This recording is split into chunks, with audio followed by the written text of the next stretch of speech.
মিসকে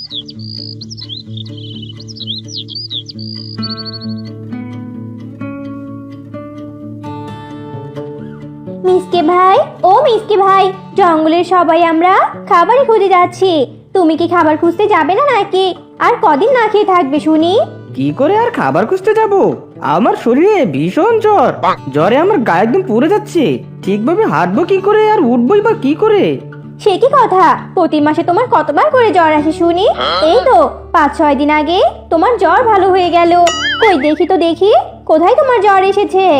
না না বোন, আমার জ্বর আসলে কেউ বুঝতে পারে না, তাই তুমিও বুঝতে পারবে না। হ্যাঁ, তোমার এগুলো যত বাহানা, তাই তোমাকে আমি আজকে কোনো খাবার এনে দিতে পারবো না। তুমি থাকো শুয়ে বসে। শিয়ালিনী যখন এভাবেই বলছিল, এমন সময় সেখানে মিসকে শিয়ালের বন্ধু বল্টু শিয়াল চলে আসে। আরে শিয়ালিনী বোন, মিসকের সত্যি জ্বর এসেছে। আমি তো ডাক্তার বানরকে এনেছিলাম।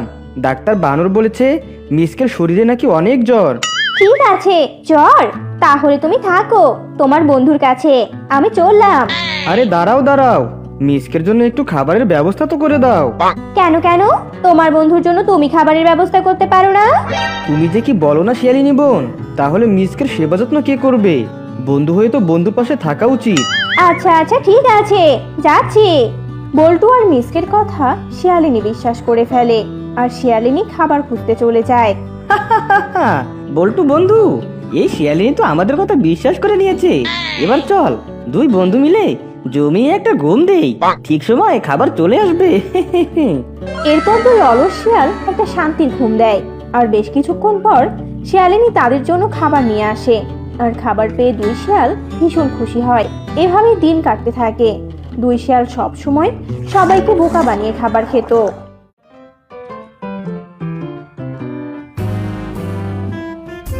আরে বাগরাজা, এই মুরগিটা এখানে রেখেছেন কেন?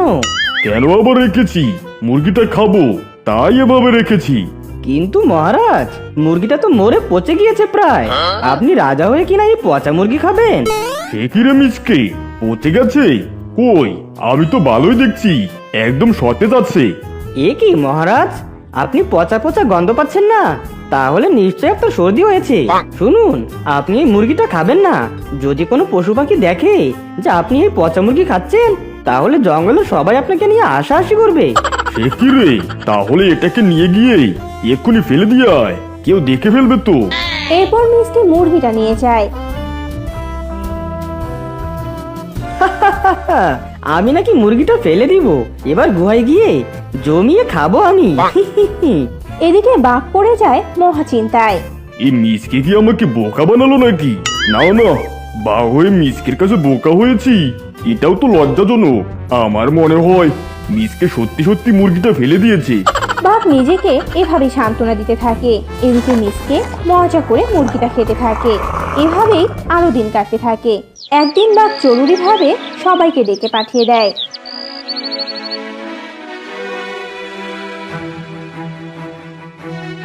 মিচকে দাদা, ও মিচকে দাদা, রাজামশাই ডেকেছে, তুমি কি যাবে না নাকি? ও টুনি, তুমি দেখছো যে আমি এখন ঘুমাচ্ছি, তাহলে আমাকে আবার ডাকছো কেন বলো তো? আমি এখন কোনো রাজার দরবারে যেতে পারবো না। রাজা জরুরিভাবে ডেকেছে, তোমাকে যেতেই হবে মিচকে দাদা। টুনির কথায় অবশেষে মিসকে সবার সাথে জরুরি মিটিংয়ে যায়।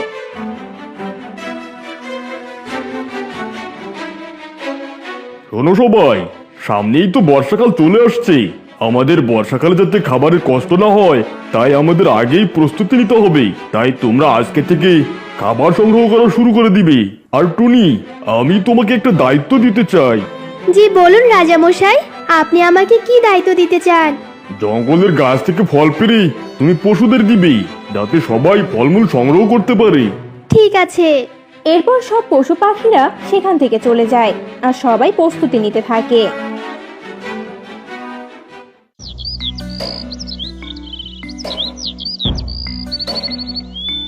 মিসকে দাদা, ও মিসকে দাদা, সবাই তো খাবার সংগ্রহ করা শুরু করে দিয়েছে। আমি তো পাশের জঙ্গল থেকে কলা নিতে যাচ্ছি। চলো, তুমিও চলো। ওই পাহাড়ে তো অনেক বন্য মুরগি পাওয়া যায়। শোন বানর, এখনো বর্ষাকাল আসতে অনেক দেরি। আমি কখনো ভবিষ্যৎ নিয়ে চিন্তা করি না, ঠিক একটা ব্যবস্থা হয়ে যাবে। সত্যি দাদা, তুমি অলস তা জানি, কিন্তু এত অলস জানতাম না।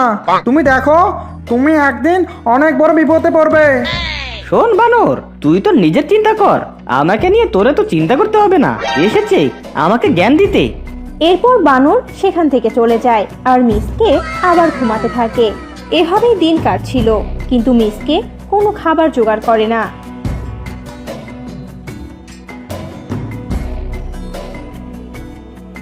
হরিণী বোন, ও হরিণী বোন, কোথায় যাচ্ছ শুনি?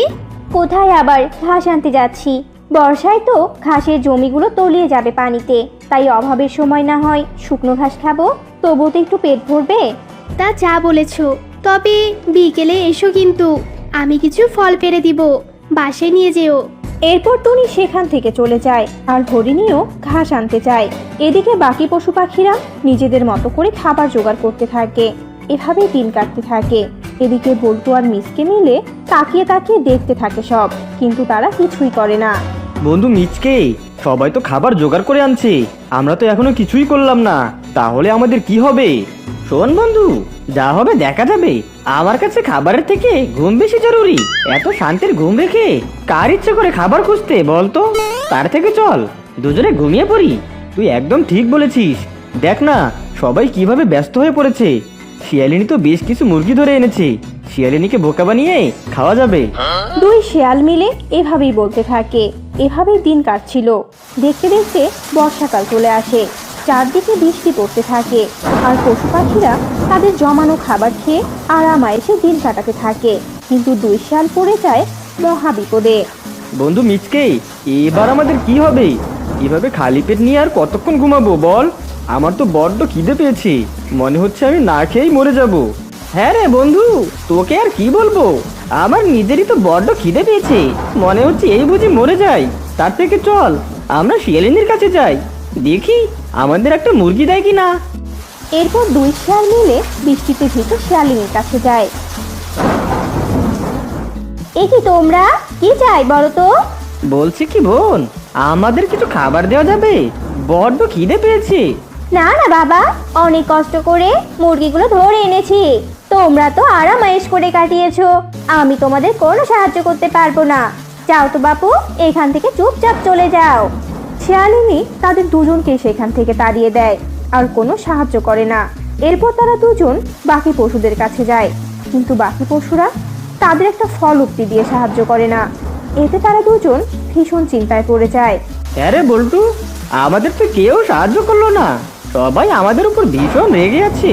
তাহলে এবার আমাদের কি হবে? কি আবার হবে? আমাদের বাঁচতে হবে তো, আর বাঁচতে চাইলে দরকার পড়লে আমরা চুরি করব। যেই ভাবা সেই কাজ। পশুরা যখন ঘুমিয়ে যেত তখন দুই শেয়াল গিয়ে খাবার চুরি করে আনতো। এইভাবে প্রায় প্রতিদিন সবার খাবার চুরি হতে থাকে। এতে পশু পাখিরা সবাই মিলে রাজা বাঘের কাছে যায়।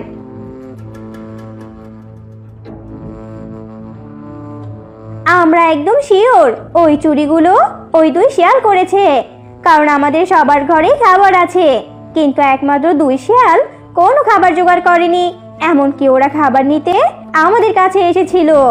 তাই নাকি? তাহলে ধরে নিয়ে আসো ওদের দুজনকে। এরপর সব পশু পাখিরা দুই শিয়ালকে ধরে নিয়ে আসে। এই বাঁধো এই দুই চোরকে। না না বাঘমশাই, আপনি আমাদের ক্ষমা করে দিন। আমরা আসলে দুজন বুঝতে পারিনি, সারাক্ষণ অলসতা করেই কাটিয়েছি। এখন বুঝতে পারছি আমাদের আসলে অলসতা করা একদমই ঠিক হয়নি। মিসকে আর বল্টু সবার কাছে ক্ষমা চায়। এরপর সবাই মিসকে আর বল্টুকে ক্ষমা করে দেয়।